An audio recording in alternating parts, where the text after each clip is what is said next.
आदाब दोस्तों। अभी मैंने एक शॉर्ट वीडियो निकाल के आप लोगों से रिक्वेस्ट की थी कि जो स्कूल में अपना खुद किताब कापी जूता मोजा और ड्रेस वगैरह बेचते हैं स्कूल वाले, उसके बारे में डिटेल दीजिए कि कौन कौन स्कूल वाले ऐसा करते हैं, उनका नाम और पता दीजिए। तो बहुत अच्छा रिस्पांस आया, बहुत से लोगों ने दिया है और मैं कोशिश करूँगा कि उनकी सूची में लगाऊँ, इसमें वीडियो के साथ चले। अगर मैं वो बना पाया तो लगा दूँगा। लेकिन 35-40 स्कूलों का नाम पता आया है और बाकी लोग अभी भेज रहे हैं, तो उस पर मैं आगे कार्रवाई करूंगा। ये मैं इस वीडियो में सिर्फ ये बताना चाहता हूँ, इसके पीछे मेरा मकसद क्या था। शिक्षा बहुत ज़रूरी, हर इंसान के लिए ज़रूरी है और सरकार भी दिखावे में तो कह रही है सर्व शिक्षा अभियान और 2020 तक हमारे यहाँ 100% एजुकेटेड हो जाएंगे, सब पढ़ लेंगे। वो योजनाएं चली थी, उसमें RTE था, राइट टू एजुकेशन का सिस्टम 2009 में लगाए थे। फिर वो MDM लगाए कि अगर कोई खाना पीना के लिए बच्चा नहीं आता तो चलो खाना भी दे देंगे, सब कुछ करेंगे लेकिन ले आएंगे। तो प्राइमरियों में तो किताब ड्रेस जूता मोजा पढ़ाई सब फ्री है, लेकिन उसमें कितने लोग जाते ही हैं। संगठित तौर पे उसको गिराया गया प्राइमरियों को। जैसे टीचर की भर्ती ना करो, मुलायम सिंह की सरकार में कुछ शिक्षा मित्र टाइप भर्ती किए थे, वो भी बेकार ही था। लेकिन चलो कुछ लोग तो लड़के पढ़ा नहीं पाते थे तो उनको पकड़ के लड़कों को रखते थे। फिर टीचरों की भर्ती इन लोगों ने एकदम रोक दी। 2011 में जो वैकेंसी निकली थी मायावती के ज़माने में, वही नहीं अभी तक पूरी हुई। उसका निकलती है, थोड़ा सा भरते हैं, फिर आपत्ति लग जाती है, आरक्षण नहीं ये करके।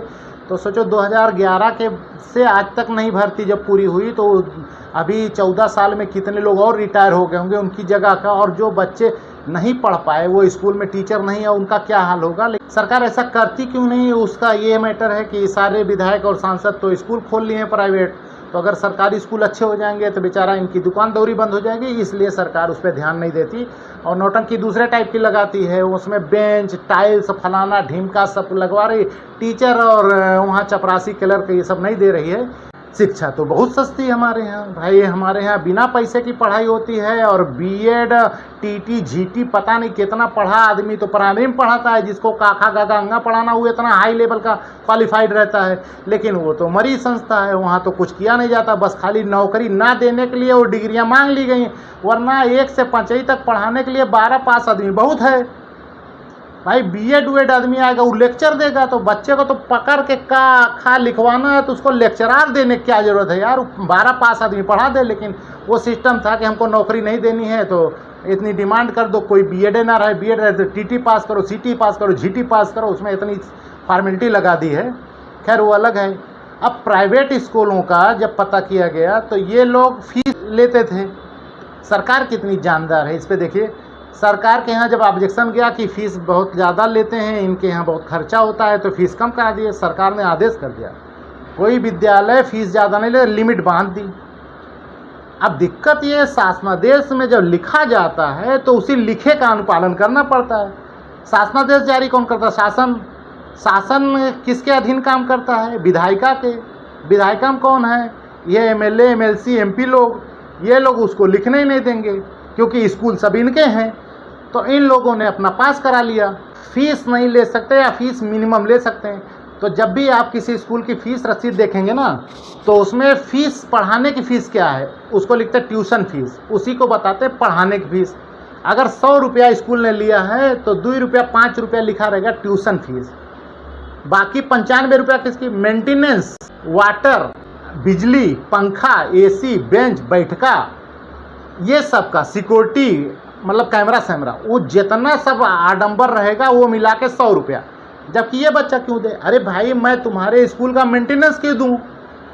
क्या तुमने कहा था कि तुम अपने लड़के का एडमिशन कराना तो इसके बैठने की बेंच और कमरा और बिजली और पंखा सब लेके आना? ये तो तुम अपना दिखाए थे, इस हिसाब से मैं लाया था। लेकिन नहीं, वो रसीद में जोड़ते रहते हैं बिल्डिंग का मेंटेनेंस। अच्छा ठीक है, मेरा बच्चा तुम्हारे यहाँ पढ़ के निकल गया, अब जो मैंने बिल्डिंग बनाने का पैसा दिया था वो मेरी बिल्डिंग दे दो। अरे यार, अगर मेंटेनेंस लेना सिर्फ रंगाई पोताई का, साफ सफाई का मेंटेनेंस ले सकते हो, नहीं सब का बिजली पंखा सब का लेके वो बढ़ा देते हैं।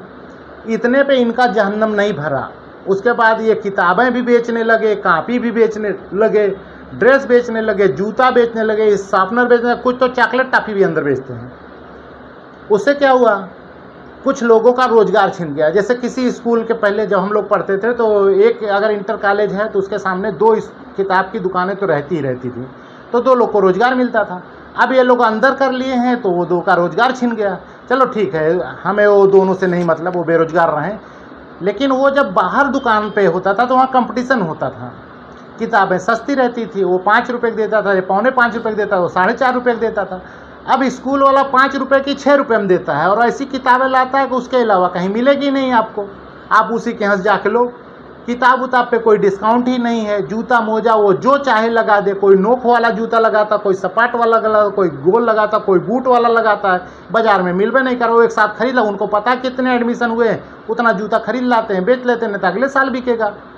दुकानदार तो बेचारा ऐसा कर नहीं पाएगा। तो ये लोग जूता मोजा ड्रेस और कापी किताब शार्पनर स्टेशन सब कुछ अपने यहाँ अंदर बेचते हैं और मुँह मांगा दाम लेते हैं। इसी मेंटेनेंस की वजह से लोग पढ़ा नहीं पाते, पढ़ाई महंगी हो गई है। अब चाहिए लोग हर चाहते हैं कि भाई हम इंग्लिश मीडियम पर पढ़ाए थे। ये मेरे आज तक नहीं समझ में आया, इंग्लिश मीडियम क्या, इंग्लिश क्या चीज़ है भाई। मैं तो इंग्लिश कभी नहीं बोलता, मैं ना इंग्लिश कभी लिखता हूँ ना कभी बोलता हूँ। मुझे तो अगर हाई कोर्ट से एक बार नोटिस आई थी इंग्लिश में तो मैंने उसको जवाब दिया था कि हुजूर आला ये चिट्ठी आई है हमारे गांव में और 40 किलोमीटर इर्द गिर्द में कौन अंग्रेजी नहीं जानते, और अगर ये हम में लिखे हो तो एक हिंदी में लिख दो, और ना ही लिखे हो तो जाए दो। हम अंग्रेजी बस उतने जानी था कि साइन बोर्ड पढ़ ले था, पिक्चर का नाम पढ़ ले था, इससे ज़्यादा अंग्रेजी नहीं जानते। वकील साहब आज तक नोटिस का जवाब नहीं दिए। नोटिस मारे थे मानहानि की, 3 पेज की अंग्रेजी में लिख दिए थे, उनको एक का जवाब लिखा, वो बेचारे तब से पता नहीं कहाँ गायब हो गए। तो इंग्लिश कोई ज़रूरी नहीं, लेकिन लोगों में पता नहीं क्या करे जो अंग्रेज़ी बहुत ज़रूरी है, अंग्रेज़ी बहुत, अरे जिसको नहीं आती वो भी अंग्रेजी काम कर लेता है और बहुत ज़रूरी नहीं है। जो भी भाषा, अंग्रेज़ी पढ़िए, आप अंग्रेज़ी पढ़िए, संस्कृत पढ़िए, उर्दू पढ़िए, बंगाली नेपाली और चाइनीज़ सब पढ़ डालिए, जितनी भाषा है उतने अच्छा है। लेकिन ये ना सोचिए अंग्रेज़ी नहीं तो हम बैकवर्ड। अब एक कहानी बताओ, हम लोग गोवा गए थे तो अब एक बच्चा आया भीख मांगने वाला, तो उसने कहा प्लीज़ गिव मी 1 कॉइन। तो मेरा दोस्त था वो बोलने लगा क्या कह रहा है ये, तो मैंने कहा भीख मांग रहा है, कह रहा है 1 सिक्का दे दो। तो बोला अरे बाप रे बाप, इतनी अच्छी इंग्लिश बोलता, हमारे यहाँ होता तो डीएम होता। अभी क्या बोल सकते हैं, मेरे दोस्त की गलती नहीं, मेरा दोस्त यही जानता है अगर अंग्रेज़ी कोई जानेगा तो बड़ा हाई फाई आदमी, अंग्रेज़ी बहुत बड़ी चीज़ है, तो अंग्रेज़ी जानता तो डीएम होता। अरे अंग्रेज़ी का डीएम से क्या लेना देना है भाई, डीएम की पढ़ाई दूसरी है, उसका एक कंपटीशन है, वो पास करते हैं तो डीएम होते हैं। लेकिन नहीं, वो हमारे यहाँ एक सिस्टम है बना गया अंग्रेजी। घर वाले बाप को बाप नहीं करेंगे, स्कूल में जाके फादर, पैदा हुए तो घर पे एक ठो फादर रहते हैं, 3-4 साल के हुए तो दूसरे फादर रहते हैं, 6वीं 7वीं में गए तो तीसरे फादर रहते हैं, इंटर में गए चौथे फादर रहते हैं, 50 फादर इनके रहते हैं। ये सब कल्चर के खिलाफ है। खैर शिक्षा बहुत ज़रूरी है, ठीक है, लेकिन मेरा जो ये मकसद था, जो मैंने आप लोगों से स्कूलों के बारे में पूछा था, उसकी मैं लिस्ट भी लगा देता हूँ और ये वार्निंग रहेगी उनको, लिस्ट इसलिए लगा दूंगा और बता दे रहा हूँ कि ये स्कूल किताबें नहीं बेच सकता। स्कूल में सिर्फ पढ़ाई हो सकती, इसके अलावा कुछ नहीं हो सकता। अगर किताब उताब बेचते हैं या कोई बॉन्ड लगा के देते हैं कि फला दुकान पे ही सिर्फ मिलती है तो ये अपराध है, इसके खिलाफ FIR हो सकती है। तो अभी और भी लोगों का नाम आ रहे हैं, उसके बाद मैं सूची लगा दूंगा और इन स्कूलों को और पूरे ज़िले के स्कूलों को ये वार्निंग है मेरी तरफ से, साफ साफ वार्निंग है, धमकी है। अब किस सत्र जो बचा है और फिर भविष्य में कभी भी जीवन में अपने स्कूल से किताबें और ये ड्रेस और जूता मोजा ये मत बेचिएगा। जो भी बेचेगा उसके खिलाफ मैं अपने नाम से तहरीर दूंगा और मुकदमा दर्ज करना पड़ेगा पुलिस। ये बहुत बड़ा अपराध है, ये घृणित अपराध है और संज्ञेय अपराध है। वरना हमारा देश चौपट हो रहा है यार, पढ़ाई इतनी महंगी कर दी, लोग पढ़ाई नहीं पा रहे, नौटंकी किए हो। और जनता से ये कहना है कि ये लड़ाई आपको लड़नी पड़ेगी, आप ये भूल जाइए कि कोई माननी लड़ेंगे। आपके ज़िले में 5 विधायक थे, एक लालजी वर्मा, एक राम अचल राजभर, एक त्रिभुवन दत्त, एक राम मूर्ति वर्मा और एक राकेश पांडे। ये लोग हमारे माननी हैं, इन लोगों से हम अपील करें तो कुछ कर सकते हैं। कह के देख लो, ये सब स्कूल खोल के बैठे हैं, ये स्कूल के खिलाफ कोई आदेश नहीं पास होने देंगे, कोई कार्रवाई नहीं होने देंगे। और एक MLC साहब भी हैं, हरिओम पाड़े हैं, वो तो स्कूलों के नाते तो टिकट पाए थे सांसदी का। तो ये जितने हैं सबके पास स्कूल हैं, कोई 9 स्कूल का मालिक है, कोई 8 स्कूल, कोई 2 स्कूल का, और आप लोग तो सब जानते हैं। तो ये सब आपका साथ नहीं देंगे, आपको खुद अपनी लड़ाई लड़नी पड़ेगी। और अगर कोई स्कूल वाला कहता है कि हमने 1 करोड़ लगा के बनाया, 2 करोड़ लगा, तो उससे पूछो कि हम कह रहे हैं तुमसे कि स्कूल बनाओ, करोड़ों रुपया खर्चा कर दो, और खर्चा किए तो तुम अपने लिए किए थे नाम के लिए, तो तुम हमसे वसूलोगे। तो ये सब नहीं, फीस भी मिनिमम कराई जाएगी और इसकी जांच मैं कराऊंगा, और किताब कापी पे तो सख्त एक्शन होगा। स्कूल में किताब बेचता हुआ मिला तो तुरंत FIR होगी। खोखली धमकी ना समझें, इस पर मैं करके दिखाऊंगा और बहुत जल्दी करके दिखाऊंगा। आप लोगों को इसका असर भी दिखेगा। तो बाकी इतना खाली आप जानते रहिए कि ये लड़ाई आपको खुद लड़नी है, इसमें कोई माननीय साथ नहीं देगा और कोई भी नेता नुतकुर साथ नहीं देगा। सारे नेताओं की चाल है, वरना क्या हमको पता है, आपको पता, नेताजी लोग को नहीं पता है?